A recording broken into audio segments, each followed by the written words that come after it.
So I have a bunch of low one, sub one solves here, and I'm gonna show you my finger tricks and how I do it. So let's go first solve. So I'm actually just gonna go frame by frame pretty much. So here you can see pickup. Pickup's pretty important, but not as important as you think. As you can tell, the timer does start before I touch the cube. So that is a legal timer start, but it's barely. And that's kind of what you want. You want your hands to be off the timer barely when the timer starts. So you can see I have these two, and I'm almost gripping the rest of the cube with the rest of my hand and just doing this tip with my thumb. As you can see, I'm basically just doing that tip with my thumb. Or like even it's like almost my thumb and my ring finger on the left, and then on the right, and I'm just doing it with my hand because that hand's gonna do a B anyways. So if the first move is gonna be a B, then it's fine to use your whole hand because that just actually just sets up your hand in the back to do the B move. And then so I'm gonna do the B with my middle finger, which allows for it to be regripless pretty much. And then I'm gonna do this is another interesting B move because I'm gonna bring my hand up and then I'm gonna basically push with my left hand backwards. Look at my left hand. Look what it does. It pushes backwards, and this right hand supports it by pushing backwards also. So both fingers are actually doing that move right there. This hand comes back up. And then it's just this L4E, which really there's not a lot to go into here. I guess, flick with the left hand. This flick back with the right hand actually wasn't executed perfectly because you can see I probably should have locked up, but my cube was pretty forgiving, so it didn't lock up. But yeah, that was kind of lucky that I didn't lock up there, but still, nice solve. 144. So that was pretty high TPS. It wasn't the lowest time, but it was high TPS. So this next one, you can see I'm flicking like with that U prime tip. I'm like pushing it back with my right hand. The bottom tip I'm solving with pretty much my index and my thumb. It's kind of the same thing that I did in the last one. And then I don't think there was an R tip, but there was a B tip. And I'm thinking this solve. No, I solved it at the beginning. So I just did that like how I would do a B move, basically. And then I actually regripped for the R here, which really isn't a problem considering I was doing R prime U R. Wait, what was I doing? Wait, I think R prime U L prime. So it's really not a problem there. And then R prime was just, I regripped, which maybe wouldn't have been the best solution, but considering the next move was a sledge, or the next is a U prime sledge, I probably wouldn't have had time to come back up if I were to do the R prime regripless. So it probably wasn't a horrible decision to regrip for that. And then sledge, I think it's a pretty normal sledge. I really didn't corner cut at all here, so that is good. One thing is this U move. I'm not pulling from the back. I'm just flicking from the side, which makes it regripless, which is very smooth. And yep, 135. Also, your timer stops. I don't use my palms really, but the timer stops, you can stop it with any part of your hand as long as your hand's facing down. So just keep that in mind. Whatever part of your hand is closest to the timer, you want to stop it with that because that's going to be the quickest stop. You don't want to stop it with your fingertips, So here we go. Next solve. Timer start is legit.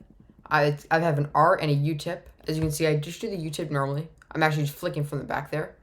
And then I'm regripping to the other tip. Now that's not insanely that's not insanely efficient. There's probably better ways to do it. You can do it with your right pinky. But that's the way I do it. It's most comfortable for me. So yeah, if that's the most comfortable for you, I'd recommend doing it. But if it is comfortable for you to do it with your pinky, that is also a great way to do that.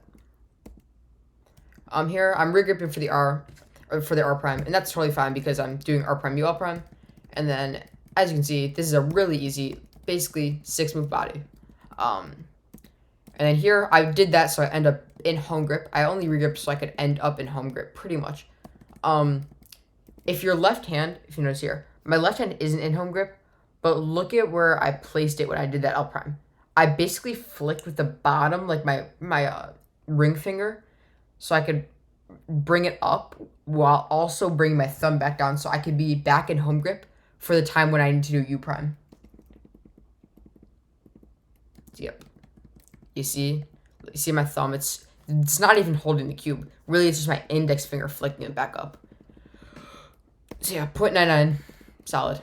Let's see here, we got a U prime and a B tip. So it looks like I overshot a little on the U prime tip, which it's okay. You know, tips are usually pretty forgiving. Especially on a YLM or a cube where the tips, well, where the tips, it's really hard to, misalign them. What I mean by overshot, by the way, is when I pick the cube up, my finger, look at how far forward my finger is compared to the tip. That's not great, but it's okay. And then I notice how my finger was in the back. It might have been covering up that tip, so I moved it out of the way so I could use my middle finger to fix that back tip. You see that? You see how my middle finger flicks it up, and this finger, this one, moves away. So yeah, keep that in mind. You never want to flick into a place where your finger is already. It's common sense, but sometimes, you got to work on some things you might not even think of. And then here, I do that same finger trick where I'm really keeping my thumb light on the cube. It's not completely light because then it would, you run the risk of basically the cube stopping on your thumb, but it's very light to the point where that index is the one doing the move and the thumb is the one that's just coming back down immediately. That's a very useful finger trick. And then, very simple. This is basically the same thing I showed with that bottom edge flip case. You're just make sure you're flicking from the sides every time. Really pulling from the back is never a great idea, even though I'm guilty of it sometimes. So I should definitely stop doing that habit. Here we go. Little glare on the timer, so we can't see the timer this time. But this is gonna be a 3-tip scramble. Ooh, I like that finger trick I did. It's very interesting. This is the kind of stuff you only see when you really slow down yourselves. See, look at I'm pinching that. I'm not even holding the cue with my left hand. I'm literally just pinching the tip and picking the cue off with my right hand. It's very interesting. And then our tip is normal. I'm almost doing the same thing that I do with the L prime or the L. The L prime with that, where I'm really keeping my thumb really loose so I can push it up with my index. And then B prime, just pulling from the back. Then I'm going to do this. Really just, the only things you need to take note of here is that I'm doing L and then pushing from the side with my right hand. Also notice the transition. So let's say I were to try to do that back tip differently. I did this very specifically for this reason. Look at my pointer finger. Look at my index finger. Look at my index finger. It's further back than my middle finger, and that's for a reason. When I pull my middle finger towards me when I'm doing that tip, that index finger is also going to come towards me. See that? It's just a natural movement. Or it's not always going to come towards you. I mean, and obviously you could keep your finger there, but it's a very natural movement for when your middle finger comes towards you, your index finger also comes towards you. So it's very specific because then I know that I'm going to be doing a U. So it's literally so fluid because I'm going to be doing a U. So it's already bringing my finger closer, and then I'm going to do a U. Then L prime. And then I'm in home grip, and then this B prime, I can do it from home grip. Look at that. Home grip B prime. I think actually I was talking to Jasper. I'm pretty sure Jasper Murray, the fellow world record holder, doesn't do that B prime finger trick. I might have misunderstood him, but yeah. So you can everyone, that just kind of shows that everyone can learn a thing or two. He also has an amazing examples of this video that literally every other pyramid mixer, everyone on the planet can learn from. Nobody has better solutions than Jasper. This is I like this finger trick. So oopsies.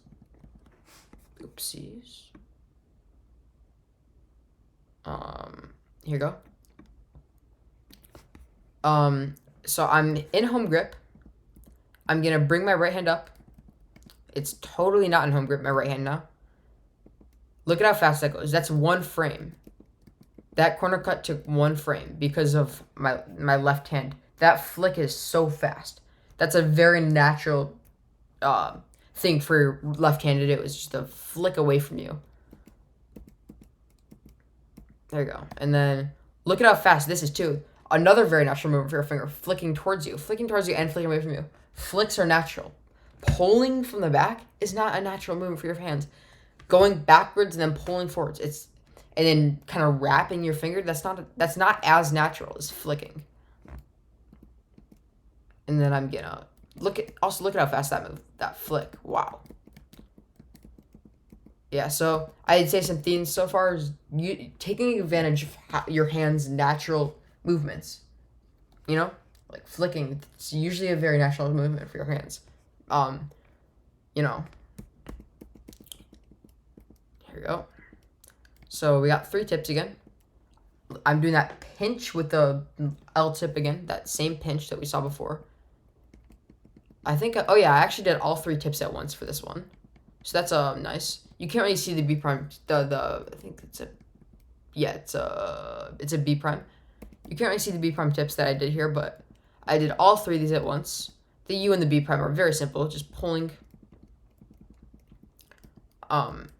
Did I also do a B? Oh, so I also did L prime at the same time that I was doing the B dip. So look, this is actually interesting. So I'm pulling down, and then when I pinch down with my finger, that also puts my hand in a good position to be able to do L prime and end up in home grip. You see that? And then that also, now that my other hand is in home grip is very important. You really want to take advantage of the time that you're in home grip, because not being in home grip, you're going to turn slower because your hands are in a natural place. So you want to take advantage of the time that you have in home grip. So this B prime move, you can actually see that B prime is not as natural of a movement. You're like kind of moving your finger down while keeping the rest of your hand in the same place. And you can tell that, look at how much slower that turn is. It's 3 frames long. So because it's not as natural of a movement. And now I'm going to do an L, which also isn't a very natural movement. So this regrip took a long time. So that's what I'm saying. You have to take advantage of the time you're in home grip, because look at how long these next few moves take me, because I'm maneuvering in and out of home grip. So yeah. That's a lot of frames, whereas on another solve, I mean, you guys have seen it so far. I've been doing solves that were like in home grip most of the time, and they were extremely fast. Or, you know, the turns were taking way less frames. So here, this is going to be a perfect example. I'm going to be in home grip this entire solve. And look, these tips are also great. I have a problem with doing the front 3 tips at the same time a lot of the time. But, so here, I'm going to do that L tip with my, I can't actually tell what I did it with. It was either my pinky or my index. And then, or my pinky or my ring. Pinky or my ring finger. And then this tip was very slow. That was pretty inefficient. But so now look at how fast these are going to take, because of all these, quick movements that you can do with your hands. That's like 2 frames basically. 2 frames, 1 frame, 1 frame, 1 frame, 2 frames, 1 frame, well, like 1.5 frames basically. Look at how much, like, those were all 1 or 2 frames because I was in home grip, so they were all very fast. Yeah, basically, just looking at the finger tricks, basic push flicks from all directions, This one's actually interesting because I did I'm moving my hand out of the way, which is also kind of pushing out a little bit. So when I'm flicking from the right side, I'm also moving my hand out of the way. And then pulling back, pushing back. Yeah, okay. Next solve. If there's a next one. Yeah, there's. Let's see, this might be the last one. Yeah, this is the last one. Here we go. 4 tip scramble. It's literally it's a solve V, and you have an L4 here. So that tip looks like I did it with my pinky or my ring again. U tip I'm doing with my index. R prime I'm doing it with my full hand. And then B prime in the middle. That's probably my biggest weakness, is those tips, because those took me a lot of frames here. It was already, those took me half a second. So that's not great. and then finish off the solve. Look at this home grip. Home grip turning. This is what I'm telling you guys. Home grip turning. One frame. Let's see how many frames this is. 2 frames. 1 frame. 1 frame. It's like 1 or 2 frames for all those turns. So yeah. Let's quickly look at these finger tricks. I don't think I did anything crazy. Yeah, just flicking from the sides. Very important. Being able to flick from the sides and the front. Very important. Being able to flick from the side and then pull back when the cube hits your hand again. You see what I did here? So I pulled from the side, like there. Pulled from the side. So my hand's there now. And then as soon as I feel that cube hit my hand right there on that frame, as soon as the cube hits my hand right there, and as soon as my right hand tells my brain that it's all the way down or enough for me to do that U prime move, I'm doing that U prime move. Should be very fluid. 104. So yeah, thank you guys so much for watching. Wow, this was 16 minutes. I could talk about finger tricks for all days, for all day. I just totally nerded out in this video, but you could probably glean some very helpful information, especially if you're pretty advanced already. So I hope you liked that. This probably isn't for every Pyraminx solver, but you know, it's a nice ramble for people who are pretty fast. So yeah, thank you. Bye.